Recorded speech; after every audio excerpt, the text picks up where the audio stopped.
ada persoalan-persoalan serius yang bahkan jarang disadari. Ketika amalan ini dikerjakan, pada saat yang bersamaan bahkan dia bisa menghancurkan amalan yang telah lelah kita tenun. Ada orang tahajud, mulai merencanakan bangun malam, tahajud sekian rakaat, bergelut dengan rasa lelah, tiba-tiba dalam pandangan Allah nggak ada nilainya. Teman-teman sekalian, dalam kehidupan yang kita jalani, sering kita dapati bahwa umumnya muslim, termasuk kita, senang sekali bersemangat untuk meningkatkan amal-amal saleh, sehingga dengan itu kualitas amalannya bernilai baik dalam pandangan Allah Subhanahu wa taala. Maka tidak sedikit di antara mereka yang bahkan berlomba dengan saudara-saudaranya meningkatkan kebaikan. Dalam bahasa Quran, surah kedua Al-Baqarah ayat 148, posisi paling kanan sebelah atas, dikenal dengan fastabiqul khairat istilahnya. Walikulli wijhatun huwa muwalliha fastabiqul khairat. Dan setiap orang barangkali punya orientasi, kecenderungan untuk beramal pada hal tertentu yang beda dengan yang lainnya. Jadi ada yang senang meningkatkan tahajud, ada yang senang dengan puasa sunnah, ada yang senang dengan sedekah. Itu fitrah. Ya. Barangkali Anda tidak harus menemukan semua orang cenderung pada amalan yang sama. Coba lihat kecenderungan Anda ada di mana. Silahkan cek.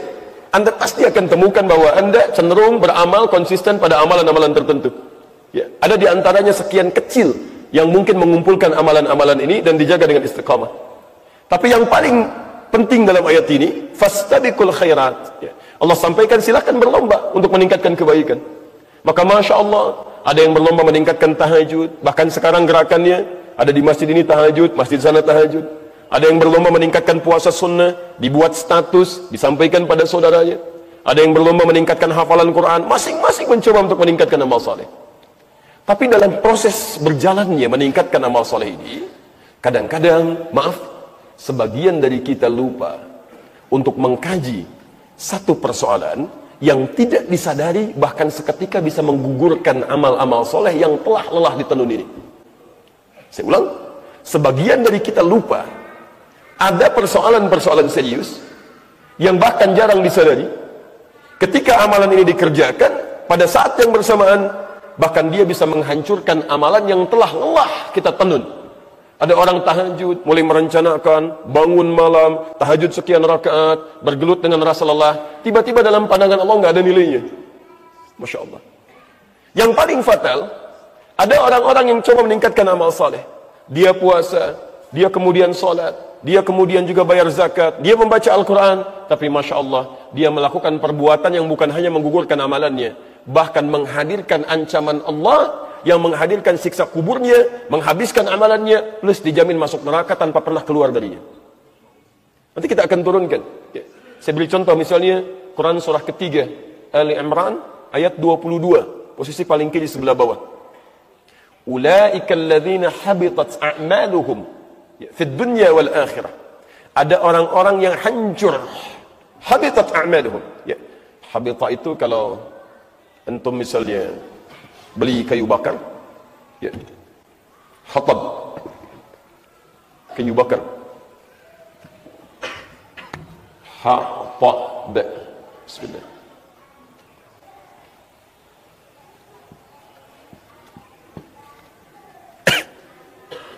Nah, ini kayu bakar. Maaf, kalau kayu bakar itu mudah tersulut tidak?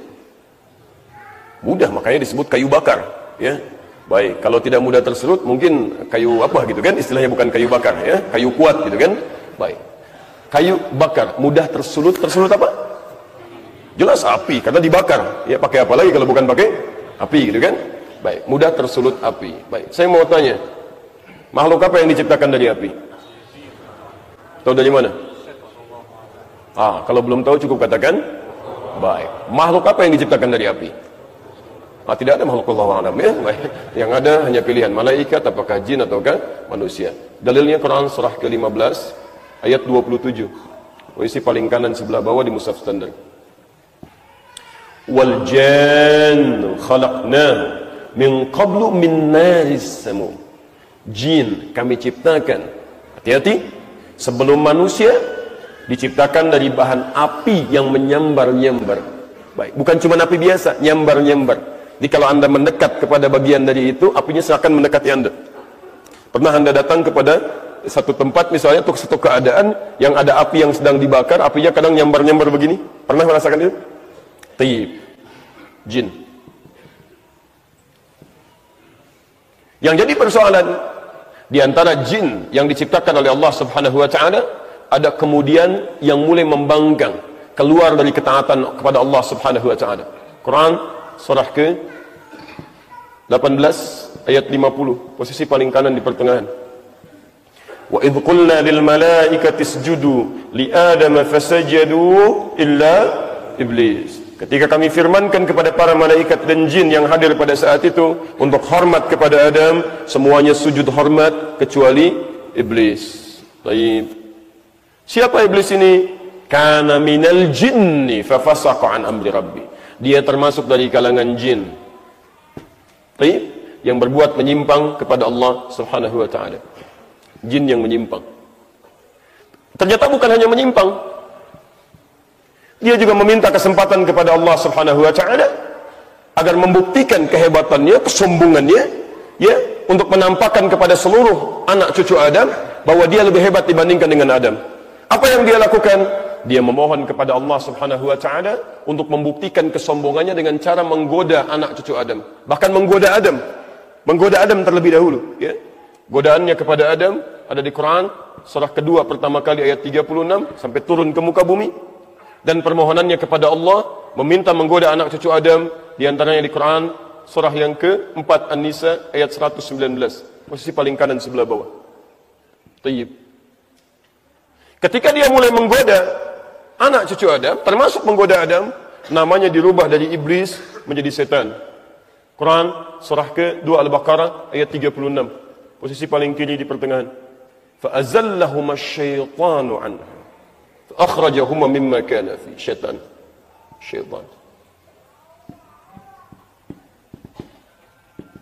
Bentuknya disebutkan 70 kali dalam Al-Quran. Bentuk jamaknya 18 kali dalam Al-Quran. Syayatin. Jumlahnya 88 kali disebutkan di Quran. Fokus. Lihat kalimatnya. Allah menyampaikan di Quran surah ketiga Ali Imran ayat ke-22, posisi paling kiri sebelah bawah. Ada orang-orang dan bentuknya jamak. Ulaika, mereka. Kalau mereka satu atau dua? Banyak. Artinya tidak sedikit di antara manusia. Dan bukan manusia biasa. Ya, karena kalau habis amalnya itu menunjukkan dia pernah beramal sebelumnya. Ya, kalau tidak pernah beramal nggak akan disebutkan oleh Quran. Langsung seketika habis saja. Artinya, kalangan yang disebut dengan ulaika ini adalah bukan manusia biasa, tapi orang yang telah menyatakan beriman kepada Allah Subhanahu wa taala. Ada orang-orang yang telah menyatakan dirinya beriman kepada Allah, statusnya muslim, tapi disebut dengan habitat a'maluhum. Habitat ha ba ta. Kalau dibalikan kalimatnya dengan akar kata yang sama, Anda akan temukan dengan kalimat yang sama. Setiap kalimat yang dimulai dengan ha ba ta atau ditukar dengan ha ta kemudian ba, ini menunjukkan pada sesuatu makna yang sama. Lihat kalimatnya, nanti saya turunkan pelan-pelan. Sebentar. Ada orang yang hancur, habis amalannya, habis. Kenapa habisnya menggunakan kata habitat? Padahal Allah bisa menggunakan kata yang lain. Bisa menggunakan kata khalasat. Ulaika khalasat, seketika habis. Hilang. Ulaika dhahabat, seketika pergi amalannya, meninggalkan dia. Sesuatu yang hilang pelan-pelan, tidak dirasakan, ujung-ujungnya hilang jadi debu begitu saja. Seperti persis akar katanya dikembalikan ke sini kalau ditukar. Kalau dalam bahasa ilmu sharaf ada namanya qalbul makani. Pertukaran tempat. Jadi ha ba dengan ta. Ta-nya dimajukan jadi ha ta ba. Setiap kalimat ditukar punya sifat yang sama. Silakan antum lihat. Kalau kayu bakar itu habisnya seketika langsung atau pelan-pelan? Pasti pelan-pelan. Jadi ada amalan-amalan yang kita kerjakan, nggak sadar pelan-pelan amalan itu menggerus amalan-amalan kebaikan kita. Habis sampai tidak terasa, jadilah debu, seperti halnya kayu bakar menjadi debu ketika dibakar. Siapa yang mengarahkan ke sini? Syaitan. Karena cuma setan yang asalnya dari iblis, iblis asalnya dari jin, jin asalnya dari api. Seperti api menghabiskan kayu bakar ini, maka seperti itu pula amalan kita dihabiskan, diajak oleh setan tanpa kita sadari. Karena itulah penting kita belajar dalam saat yang bersamaan kita meningkatkan amal soleh, supaya termotivasi amal kita menjadi baik, tapi saat yang bersamaan Anda mesti belajar amalan-amalan buruk, perbuatan-perbuatan yang tidak baik, yang harus kita waspadai karena bisa menggugurkan amalan-amalan kebaikan yang telah lelah kita kenal. Jelas di sini? Bahkan maaf, bukan cuma habis, dijamin masuk neraka dan tidak ditolong sampai ujungnya. Wa ma lahum min nasirin. Silahkan cek ayatnya. Wa ma lahum min nasirin. Dan gak akan pernah ditolong sampai dengan hari kiamat kalau dia tidak bertobat kepada Allah Subhanahu wa taala.